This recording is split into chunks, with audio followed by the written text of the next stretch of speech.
¿Necesita el mundo una tercera guerra mundial? Respuesta corta: no.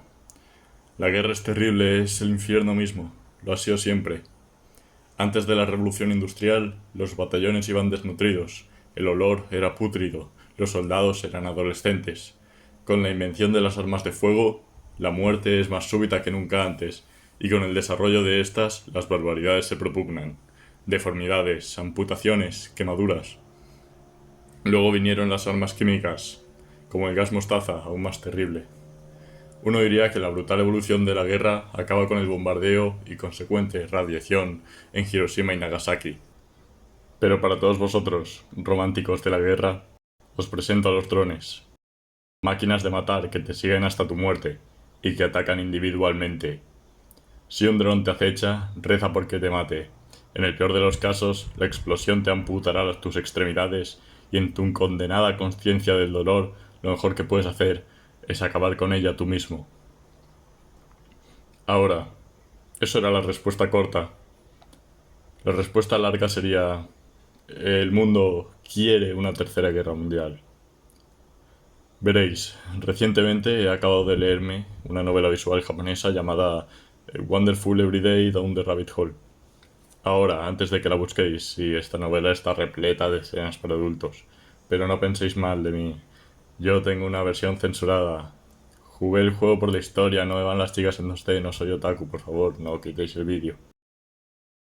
Puedo decir que en mi ignorancia flagrante, esto es lo mejor que he leído, escuchado, visto, jugado jamás. No había presencia de historia tan compleja como esta nunca antes.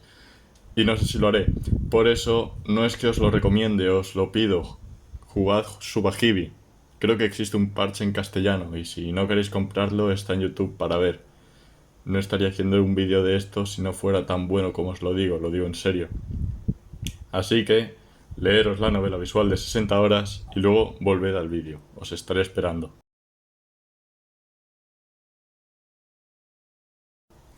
Vale, no me habéis hecho ni caso. Por eso voy a intentar no hacer mucho spoiler del juego. Después de todo, ni el vídeo ni el canal van de novelas, si no estáis aquí para que os cuente una. Y todo esto que os voy a contar tiene que ver con el principio del vídeo y la miniatura y el título. Dejadme cocinar.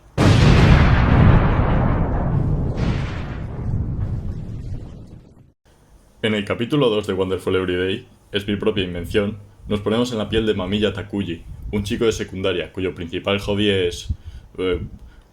como se decía en mis tiempos, ahogar el ganso. El chaval es la definición de la palabra matao, no tiene amigos, todo el mundo le hace de los peores casos de bullying que he visto nunca, y nunca ha tenido novia. Pero vamos, que yo también le haría bullying al tío este, porque a la mínima que le habla una mujer se empieza a imaginar que se la aprovecha. What the Sigma? Total, que uno de sus bullies está dando tumbos con tentillo en el tejado de la escuela y se cae y se muere. ¡Se han matado Paco! Y como 2 días después, la chica que le había hablado a Mamilla se junta con otras dos para hacerse la automatación. La cosa es que Mamilla presencia la trágica muerte de las 3 chicas y en el momento se vuelve completamente loco. Le coge el móvil a la chica y procede a ir a su clase, ir al escritorio de la muchacha y metérsela al casillero. Eh, bueno, a continuación empieza a mandarle correos a todo el colegio desde el móvil de la muchacha, especialmente a una profesora, Senagawa. Todo el mundo está cagadísimo y en medio de clase Mamilla le revienta un tiesto en la cabeza al profesor de historia y da un discurso de que el mundo se va a acabar y él es el salvador y va a morir alguien muy pronto. La cosa es que Mamilla acosa a Senagawa hasta el punto que ella también se hace la de Kratos. Los dioses del Olimpo me han abandonado.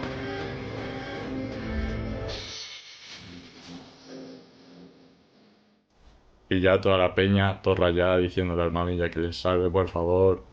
Mamilla les dice que el fin del mundo es en solo 4 días. El juego pasa en 2012.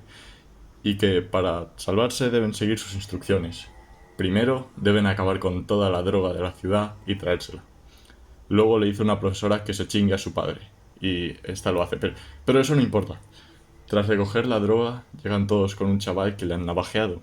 Entonces el Mamilla, que se cree todo esto él mismo, coge una botella de LSD Dice cambiar las partículas del LSD con sus poderes de salvador y volver el líquido en suero milagroso, y le echa el LSD en la herida y se la cierra con celo.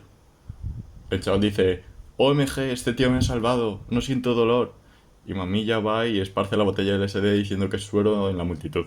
Y luego ellos empiezan una orgía que duraría hasta el día del fin del mundo, en el que el grupo se sube al tejado, contemplan el cielo final y vuelan hacia él. Bueno, a ver, más bien se tiran todos desde el tejado, pero estos son detalles. Al final del juego, dos personajes se preguntan cómo puede ser que toda la gente se creyera esta pantomima del fin del mundo, y uno responde con que cada vez que oímos rumores sobre ataques balísticos en países vecinos, un nuevo virus que podría acabar con la humanidad o una profecía de un desastre que nos concierne, siempre pasa lo mismo. Dicen: aquí está, por fin. Un hombre dijo que la guerra era la única solución, y a la mañana siguiente era famoso. Si una guerra empieza, entonces la situación en la que estamos atascados cambiará. A veces necesitamos entrar en guerra. Realmente es lógico pensar así. Cada vez que alguien predice un desastre, escuchas estas palabras: ahora por fin podré morir. Por fin todo va a terminar. Si quieren morir, deberían. ¿Por qué esperar un desastre que les mate? Pero cada vez que se predice un desastre, ves a gente en internet diciendo que por fin podrán morir. Incluso, aunque no sea el fin del mundo, les sirve un desastre de gran escala. Así pueden decir que todo ha acabado. ¿Por qué buscan una razón para morir? Vale, ahora empieza la parte más de historia, perdón por haceros pasar por esa fricada. Stefan Zweig fue un judío austriaco que vivió desde el 1881 hasta su suicidio en 1942. Él mismo presenció los terrores de la guerra de primera mano. La Primera Guerra Mundial fue la más sanguinaria en Europa hasta la fecha, después de todo. Pero también vivió en la Austria previa a la guerra. El siglo XIX fue un siglo medianamente pacífico. Se conoce como la Pax Británica porque el Reino Unido era la superpotencia del momento. La sociedad industrial ya estaba establecida en Europa para principios del siglo XX. No estamos hablando del mundo medieval y es más fácil sacar comparaciones con la actualidad. Cierto es que la juventud europea estaba en éxtasis por una guerra, y también lo estaban los mismos gobernantes, se picaban entre ellos para ver quién tenía los huevos más grandes. Los niños alemanes odiaban a los franceses y los italianos a los austriacos y los rusos a los turcos, odio que llevaron a la joven adultez. La Primera Guerra Mundial es considerada inevitable, una guerra que debía pasar. Cuando estalló, hombres en la edad de servicio alrededor del mundo inundaron los centros de reclutamiento entusiasmados en matar al enemigo. Aquellos que sobrevivieron lo hicieron 4 años en trincheras repletas de ratas, con el estómago vacío y los calcetines mojados. En la Primera Guerra Mundial se estrenaron las armas químicas y los tanques. Hoy en día no es ninguna sorpresa, pero imagínate la desesperación del primer soldado alemán en presenciar un maldito tanque. La gente se había olvidado de lo que era la guerra. El trauma de la guerra es visible en ambos bandos de la Segunda Guerra Mundial. Los alemanes habían perdido tantas vidas, habían pasado años en las trincheras para perder. El nazismo surge en parte gracias a la frustración. Los movimientos fascistas en Italia lo hacen también. Los fascis de compartimento eran en gran medida soldados retirados, marginados por la sociedad. Mientras tanto, en Reino Unido, Chamberlain se doblega una y otra vez ante los alemanes. Saben lo que es la guerra y no quieren tener otra. De ahí viene su discurso: Peace in our time.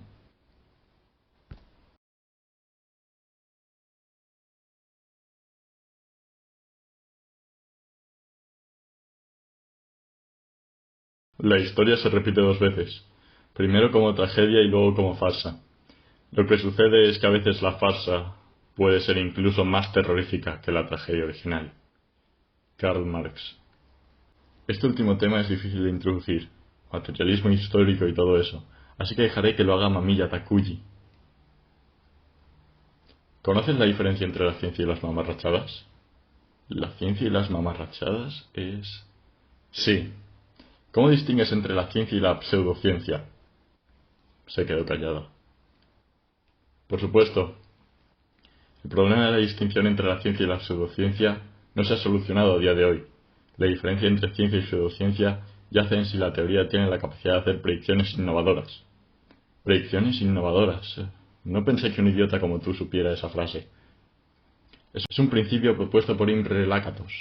Puede utilizarse para determinar si una teoría es científica o pseudocientífica. El paradigma de Kuhn y el falsificacionismo popperiano. Lakatos construye sobre ello para crear su metodología de investigación y deriva su principio de predicciones innovadoras de ello. La palabra predicción suena casi dogmática, ¿no crees? En resumen, una predicción innovadora es una predicción verdadera, que puede parecer extraña para un no creyente, pero puede ser derivada de la teoría. En otras palabras, si las predicciones que hago basadas en mi teoría, si esas predicciones son verdaderas, entonces mi teoría es correcta. La teoría de la relatividad predijo diversos fenómenos que más tarde fueron demostrados mediante pruebas. Consecuentemente, la teoría de la relatividad es correcta. ¿Es la historia una ciencia? ¿Puede esta ser predicha? Según el marxismo, la historia es una evolución dialéctica del sistema productivo. Comienza con el comunismo cavernícola, después pasa al esclavismo, el esclavismo evoluciona al feudalismo, del feudalismo al capitalismo, del capitalismo al socialismo y finalmente se llega al comunismo. Personalmente no creo que el comunismo sea una religión, pero puedo entender por qué se puede entender así por gente tanto comunista como no. El marxismo se considera a sí mismo una ciencia y ve la historia de forma dialéctica, es decir, avanzante a partir de movimientos cualitativos. Esto como antítesis al dogma de que la historia se repite una y otra vez, como en el ejemplo: tiempos difíciles crean hombres fuertes crean tiempos fáciles crean hombres débiles crean tiempos difíciles y tiempos difíciles crean hombres fuertes. El marxismo ve la historia como la reproducción de un árbol. El proceso de crecimiento y reproducción puede ser el mismo, pero la cantidad de árboles y su genética cambian con cada reproducción. Dejo muchas cosas y si hay algún marxista viendo este vídeo debe estar furioso ante mi pobre explicación. Pero lo que quiero hablar es de si la historia puede o no ser predicha, y si se está repitiendo. Por un marxista, que Newton descubriera la gravedad fue algo necesario. Si Newton no hubiese nacido, la gravedad aún sería descubierta alrededor del mismo tiempo, como resultado de las condiciones materiales. Pero ¿hasta qué punto es eso cierto? Siento no poder daros una respuesta. Os daré en cambio todo lo que vea conveniente, para que forméis vosotros mismos una opinión. Como agradecimiento le dais like al vídeo y os suscribís. Vemos en nuestras juventudes, especialmente en las generaciones de millennials y la generación Z, solo aquellos a los que sus madres no les hacen el almuerzo, un pesimismo general y fatalista. Y cómo no, esta generación ha sido lobotomizada desde pequeños con pantallas y lo sigue estando con TikTok, YouTube Shorts, Instagram Reels, aplicaciones que nos dan dosis pequeñas de dopamina y nos enganchan por horas y horas. Nos hacen perder el sentido de la concentración y nos hacen dependientes de ellas. Y no vengo a sermonearos, yo mismo uso TikTok demasiado y no digo que cualquiera de nosotros no podamos simplemente borrarlo y olvidarnos de él. Pero la cosa es, ¿qué más hay que hacer? ¿Qué proyectos tenemos? ¿A dónde nos dirigimos? ¿Para qué hemos nacido? Esta generación no tiene una razón de ser. Joder, los casos de depresión y suicidio alrededor del mundo son muestra de ello. Vivimos en un mundo controlado por compañías, nada de lo que hacemos parece de provecho. Nuestro voto es insignificante. En nuestro trabajo tan solo somos uno más de los millones alrededor del mundo que puede tener la internacional. Parece que los ricos sean los personajes principales, mientras que la persona a pie esté relegada a un papel meramente anecdótico. No servimos para nada y el mundo sería lo mismo sin nosotros. Muchos de nosotros, aunque personalmente no me considero parte de este grupo, ni siquiera piensan formar una familia por pereza a criar niños. ¿No es esto el resultado de la sociedad actual? Hemos de cocinar o ir a comprar tan siquiera. Nos llegan las cosas a la comodidad de nuestras casas. ¿Para qué salir a la calle si podemos vivir todas las aventuras que podamos imaginar en nuestros ordenadores y consolas? Podemos hablar con las personas a través de internet, o aún mejor, hablar con robots. No sé si os cabe en la cabeza que en el mundo occidental hay centenares de personas en relaciones románticas con bots en carácter AI. Ya vivimos en una distopía y no nos hemos dado cuenta. Por eso los adolescentes se excitan con el sueño de la guerra, porque saben que el futuro que les espera es una servitud a trillonarios extranjeros y que su trabajo podrá ser reemplazado en cualquier momento, y la guerra les dará una razón de ser, pero sobre todo una razón para morir. Estamos destinados a la monotonía, pero cuando tengamos la edad de nuestros padres, nuestros amigos se casarán con robots y nuestros días se volverán borrosos después de amontonarse uno sobre el otro, solo para hacer lo mismo una y otra vez hasta que seas viejo y no sirvas. Por eso queremos guerra. ¿Merece la pena vivir una vida de rodillas? Ahora te pregunto a ti, ¿Agachará la cabeza la juventud ante su miserable futuro o buscará un refugio en el asesinato y la muerte? ¿Cuánto tiempo más vamos a poder aguantar? Si te gustó este vídeo, dale like. Y si te gusta la historia, suscríbete. Si te gustaría ver más vídeos como este, comenta. Mi nombre es Ember y os veo en el próximo vídeo en EasyES. ¿Te imaginas que pusiera musiquita al final?